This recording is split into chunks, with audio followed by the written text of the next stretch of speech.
A senator's chair.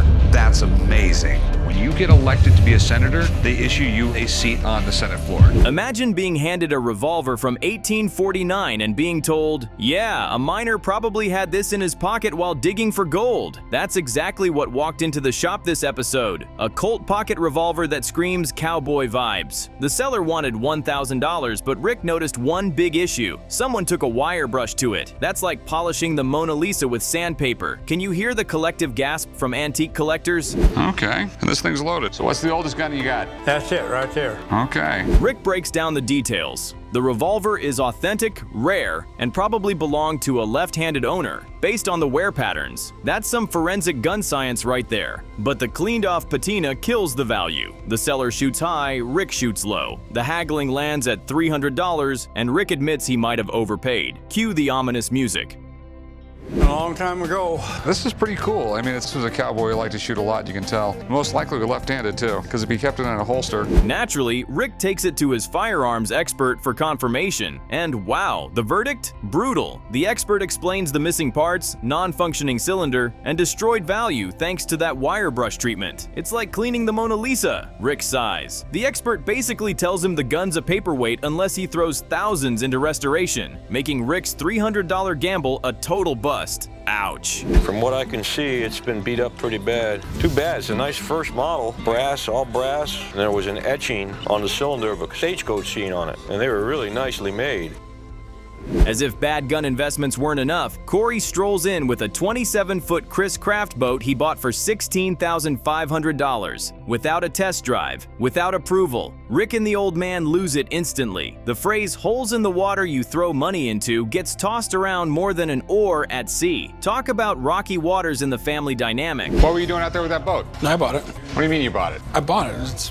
Rick confronts Corey, who insists it was his money. The old man lays down the rule. Every vehicle gets tested before buying. Corey broke the cardinal rule, and Rick points out the obvious. One dumb move like this could sink the shop. You could cut the tension with a knife, and Corey's stubbornness only fuels the storm. I'm supposed to take this over, but every time I make a decision, you got something to say. Well, yeah, when you make a stupid decision, yeah. No, what's the real issue, dude? Didn't test drive it. Yeah.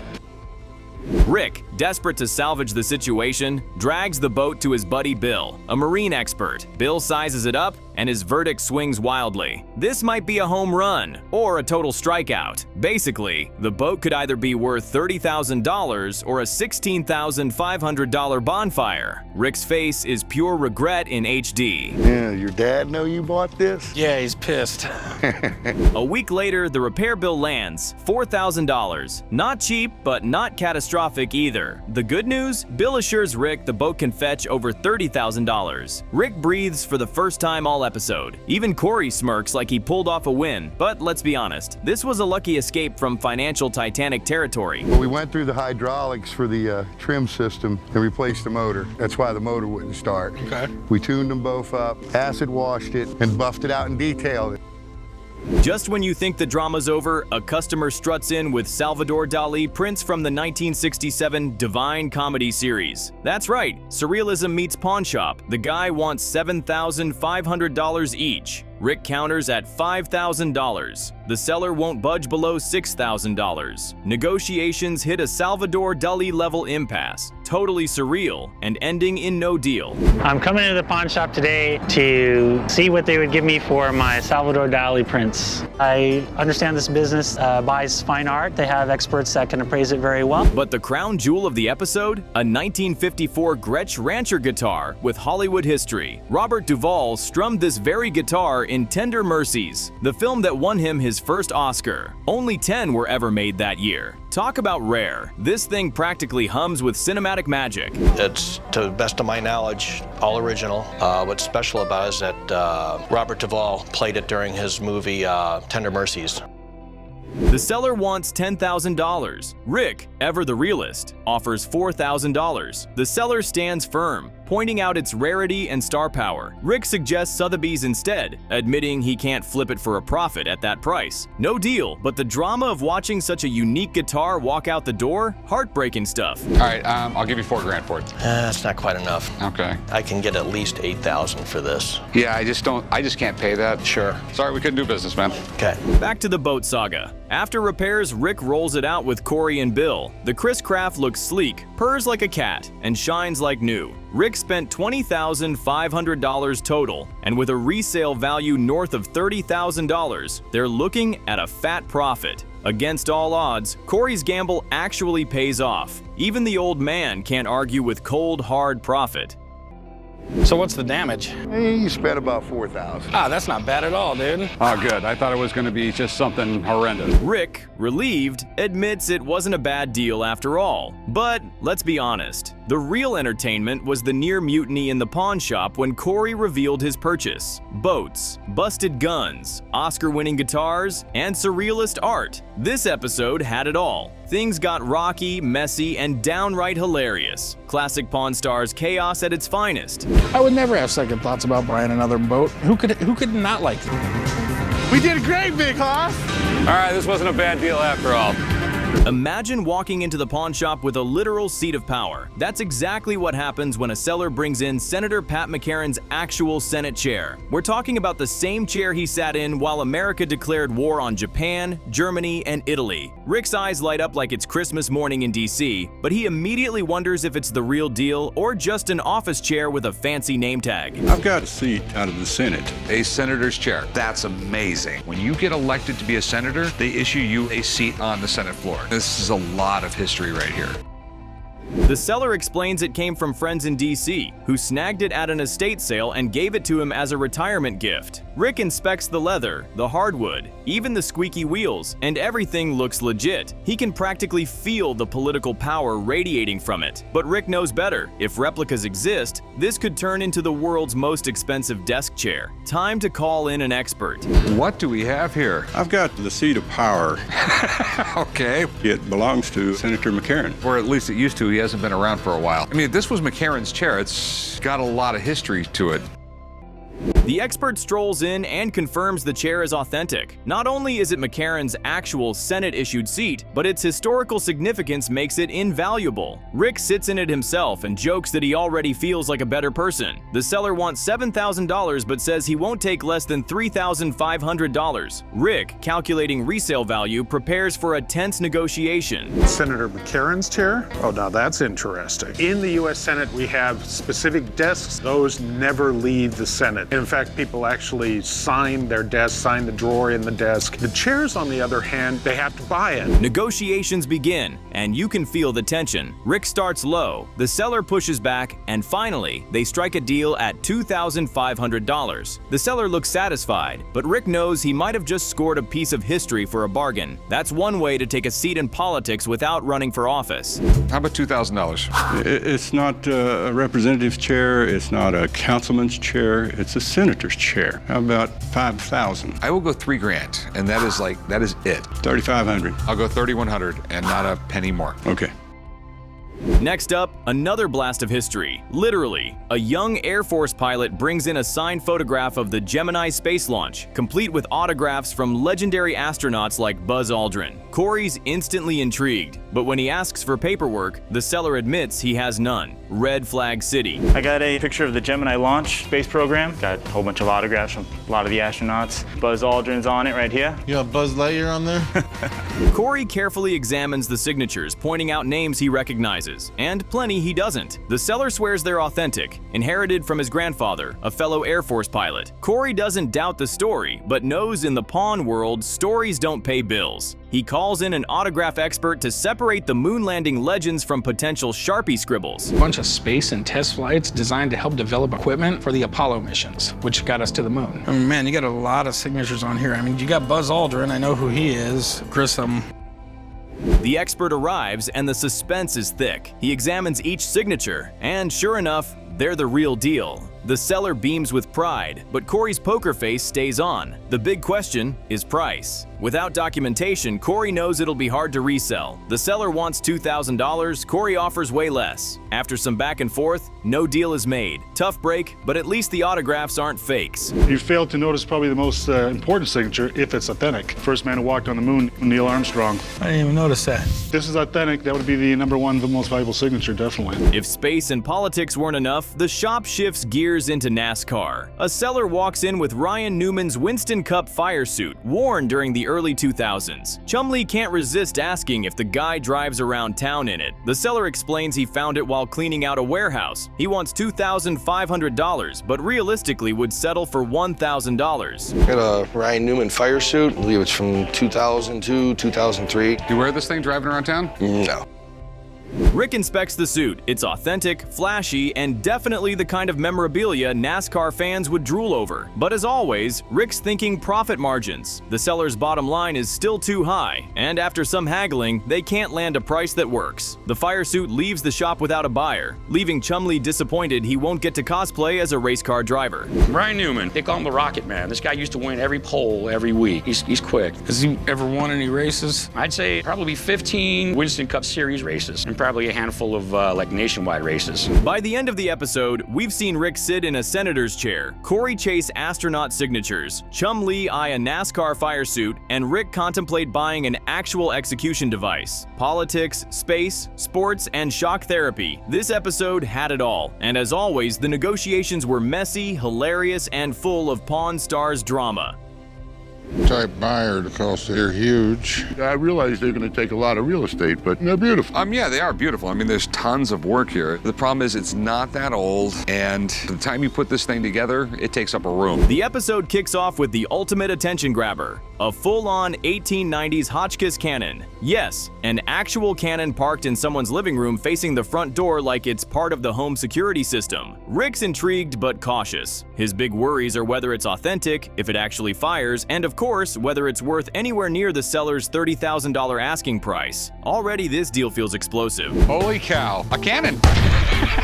Here's my big concern. Do you know if this thing works? Well, I've never fired it. I'm afraid it might be a reproduction or something like that. The seller admits he's never fired it. Rick's eyebrows go up instantly. A cannon that's never been fired? That's like buying a Ferrari and never turning the ignition. The seller explains he paid $20,000 for it 10 years ago and wants $30,000 now. Rick, skeptical but curious, calls in his weapons expert to confirm whether this is the real deal or just oversized lawn decor. My passion has always been towards field artillery. I bought this at an auction back east about 10 years ago, and now it's time to pass it on to someone else. So you're looking to pawn it or sell it? I'd like to sell it. Enter the weapons expert, Rick's go-to guy for 19th century firepower. He inspects the markings and patina, confirming it's 100% authentic. Even more jaw-dropping, only 57 of these cannons were ever made. Rare doesn't even begin to cover it. The expert estimates its value at around $40,000 if it fires properly. Rick sees dollar signs but also knows authenticity is only half the battle. Cannon restorer for about 15 years now. I restore cannons anywhere from Revolutionary War on up till World War II. 1890 as indicated here. Okay. By Hotchkiss of Paris, who is an American by the way. Rick makes it clear he won't pay collector price. He offers $30,000, but only if the cannon successfully fires in the desert. The seller agrees, and suddenly we're watching Rick prep for one of the most nerve-wracking test shots in Pawn Stars history. 30 grand riding on one very loud boom. We don't see these come on the market very often. Most of them are kept in collections and they just don't show up. This is the first modern, self-contained cartridge firing gun in American inventory. Cut to the desert test. The crew loads it up, Chumlee jokes about catching the cannonball, please no, and everyone braces for impact. The tension is sky high. Rick's basically betting a car's worth of cash on a single shot. Right now we're on our way to the desert to see if this cannon works, and I hope it works because I would love to own a cannon. 30,000 bucks is on the line. This is an ammo box back from the day, made out of pine. This is the same kind of ammo box that would be loaded onto a mule. The cannon fires beautifully. The seller grins with $30,000 worth of relief, while Rick looks like a kid on Christmas morning. A deal is struck, and Rick becomes the proud owner of a fully functional piece of artillery history. Boom. Or should we say cha-ching? Probably not. They're strictly forbidden. You want to make sure you have a clean bore for maximum accuracy here. That way you get a consistent shot pattern. Meanwhile, back at the shop, a man walks in wearing a Roman legionnaire suit of armor. Correction, a replica suit of armor. He explains he wore it while working as Caesar at Caesar's palace. Chumlee can't resist trying it on, declaring he feels ready to slay dragons. Everyone else looks ready to slay Chumlee. This is a Roman suit of armor. It's not an antique, doesn't claim to be, but this is an exact replica of what they would wear back then. Roman legionnaires wore sweatpants. Every day I see weird and this is definitely one of those days. The seller wants $2,500, which is laughably high for a costume piece. Chumlee negotiates by offering the seller exactly what he asked. Corey nearly faints. Luckily, Corey steps in with a real offer of $300, but the seller storms out offended. Lesson learned: never let Chumlee handle negotiations unless cheeseburgers are on the line. Coolest piece in your shop. You have to admit that. I don't think so, man. I got a lot of cooler stuff than that. I'd like to dress up in it. You want to try it on? There's a bear in the woods. Next up, the old man misprices a Carson City silver dollar at $50 instead of $500. Corey and Rick roast him immediately, pointing out the CC mint mark he completely missed. The old man, grumpy as ever, fires back that after 30 years in the business, he's entitled to a mistake or two. Talk about messy. You don't want to let that go for 50, do you?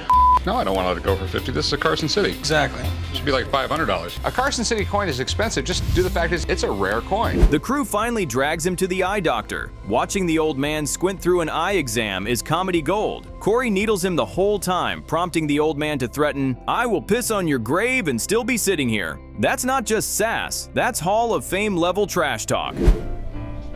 GDAOF, I think. See if you can tell me any of these. Let's see, you got an E something something something.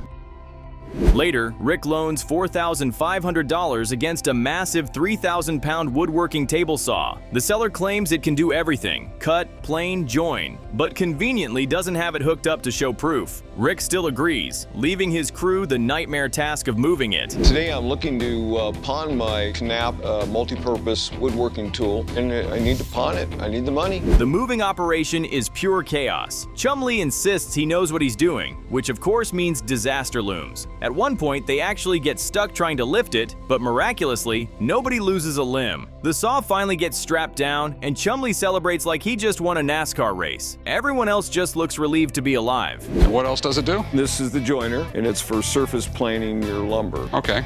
Underneath the joiner is the thickness planer. This is for thicknessing your wood, to get it to dimension it to the right thickness. Back at the shop, the old man tests his new glasses by racing to spot another Carson City coin. He nails it, proving he's still sharp, at least sharper than Corey gives him credit for. The old man gloats while Rick and Corey eat crow. Balance is restored in the pawnshop universe. And the horseshoe rode in. Okay. I got glasses. He better get off my back. You got 60 seconds to find the Carson City. The Cannon finale seals the episode. Rick and the seller shake hands after the desert test, the cannon's boom still echoing. Rick spent $30,000, but he's smiling like it's the best purchase he's ever made. From Roman cosplay to old man sass to an actual cannon firing, this episode delivers drama overload. We're gonna get it dialed in so we can kill your plant downrange there. Whoa! Yeah! Whoa! The episode kicks off with something that's both nostalgic and terrifying. A rusted-out 1950s Coke machine that looks like it's been through World War III. Rick even jokes about the bullet holes and practically jumps back when spiderwebs spill out of the door. The seller wants $400. Rick counters with $300, and a deal is struck. Rick's clearly gambling that a restoration miracle can turn this Coke coffin into cold, hard cash. We got a Coke machine that I'm trying to get rid of. Are these bullet holes over here? Huh? Then we pivot from soda pop to musket shots when Jim swaggers in with what he swears is an 18th century Flintlock pistol. He's grinning like he just found George Washington's sidearm, but admits his wife is pressuring him to sell. Rick loves the look, but is side-eyeing it harder than a fake Rolex. Without paperwork, this heirloom could be treasure or total trash. Time to call in Sean, the resident history buzzkill. What do we got here? It's an 18th century Flintlock pistol used around the Revolutionary War period. After they'd shoot something, and they'd flip it around and use this to smash somebody in the head. You can actually make some of these with axes on the end of them. Yeah.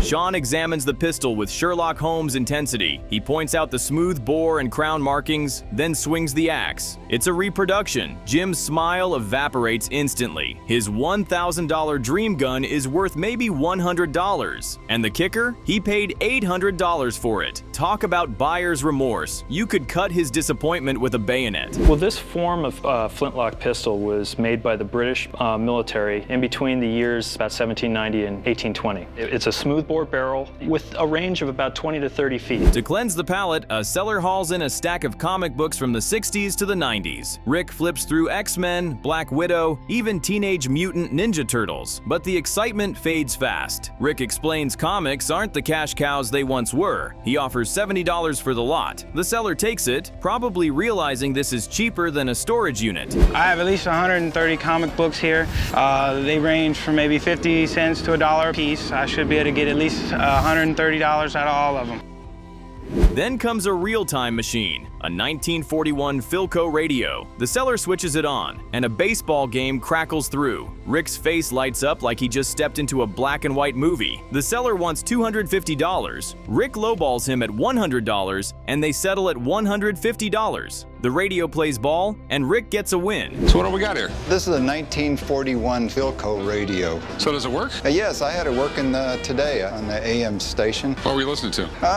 Rush Limbaugh was on. Now for the history bombshell, a piece of the Berlin Wall. The customer even brings an armband for provenance. Rick leans in, intrigued, until he realizes it's just a boring chunk of concrete. He explains that graffiti-covered sections sell for tens of thousands, but this one's worth about the same as a bag of gravel. The seller looks crushed. Rick looks relieved he dodged a worthless rock. Today we're at the pawn shop and we have a piece of the Berlin Wall here. We're going to have it evaluated and hopefully we're going to sell it for about $500.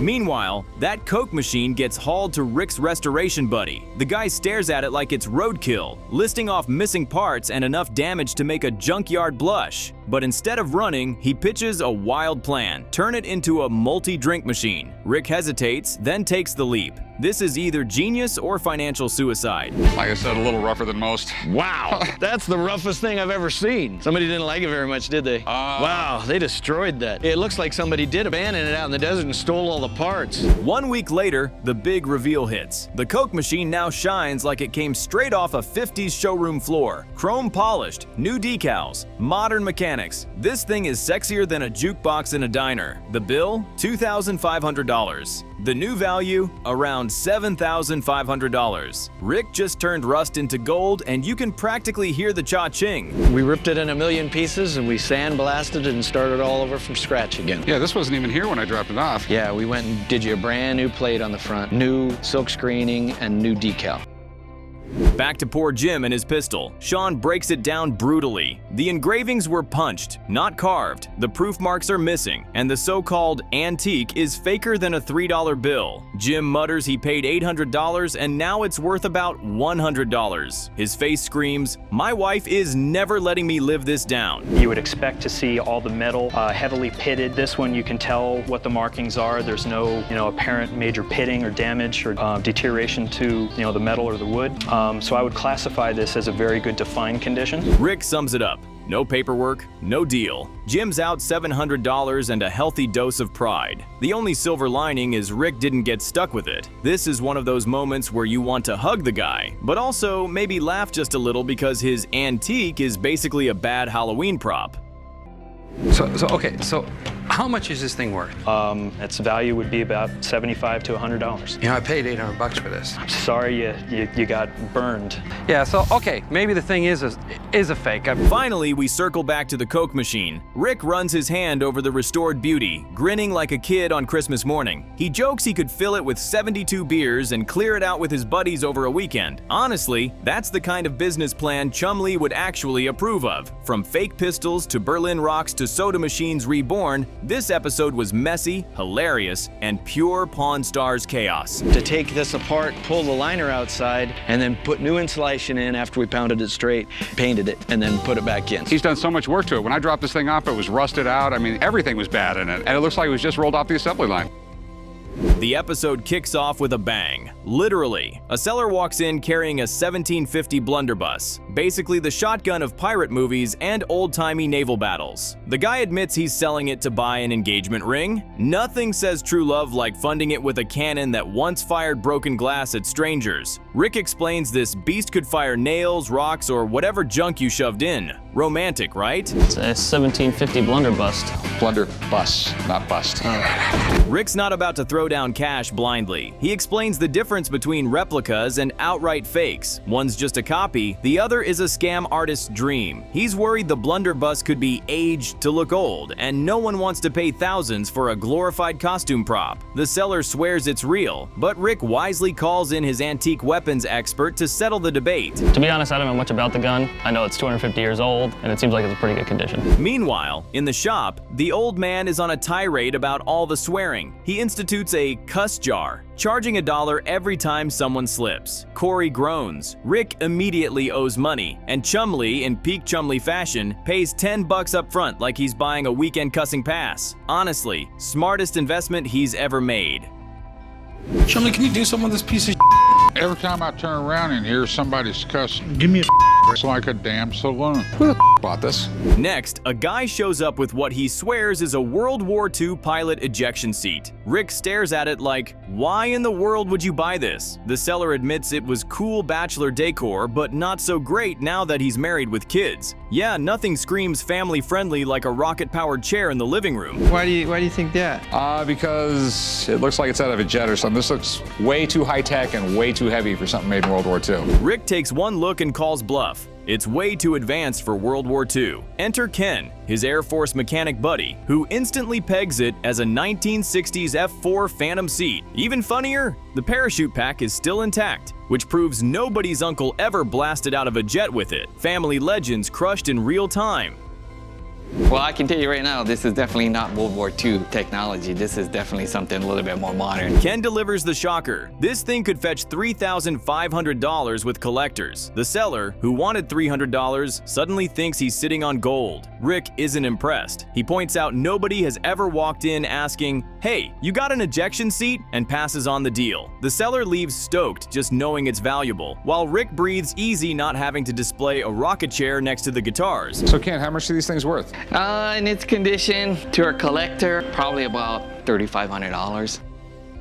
Back to the blunderbuss. Rick's weapons expert arrives and confirms it's real. Made by London gunsmith Brander between 1745 and 1755, this was pirate-era tech used for coach defense and naval boarding. At auction, it might fetch $5,500, but realistically it's worth closer to $2,500 to $3,000. Rick looks both thrilled and terrified because the price tag just got real. Brander, I'm very familiar with. He was a London gunmaker, and this would date between 1745 and say 1755. The seller wants $3,000. Rick counters with $2,000 cash or $2,500 in trade. Since the guy wants an engagement ring, he goes for the trade. Everyone's happy. The seller scores fiance points, Rick scores pirate points, and the girlfriend gets a ring that was literally bought with shotgun money. You can't make this up. Be expected to bring anywhere between $3,500 and $5,500. That's great. In a more local situation, I would say between $2,500 and $3,000.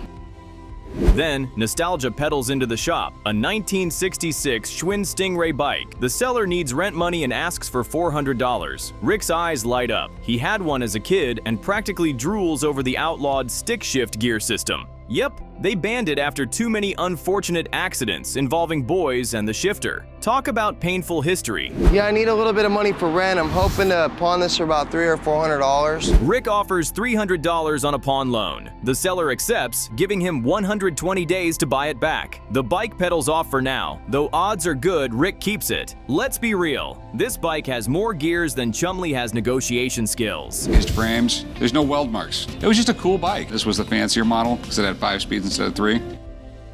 Next up, Vegas history struts through the door. A seller brings a scrapbook filled with autographs from her aunt, a Sands casino dancer who also ran a brothel. The signatures? Carmen Miranda, Hank Williams, Jack Dempsey, Cesar Romero. You name it. That's some scandalous Sin City history. The aunt collected autographs at shows, not at her workplace, but still. Talk about wild provenance. I have about 15 signatures. I don't have that much sentimental value attached to the pictures, so I'm hoping to give out $400 for them. Rick admires the collection, but points out they'd sell better individually, not stuck in a scrapbook. The seller wants $500, Rick offers $300, and they settle at $400. He scores mob-era memorabilia, and she scores a payday. Win-win with a dash of brothel spice. This book is great. This was when Vegas was in its heyday. You couldn't have gone to that show without a jacket and a tie and your wife in an evening gown.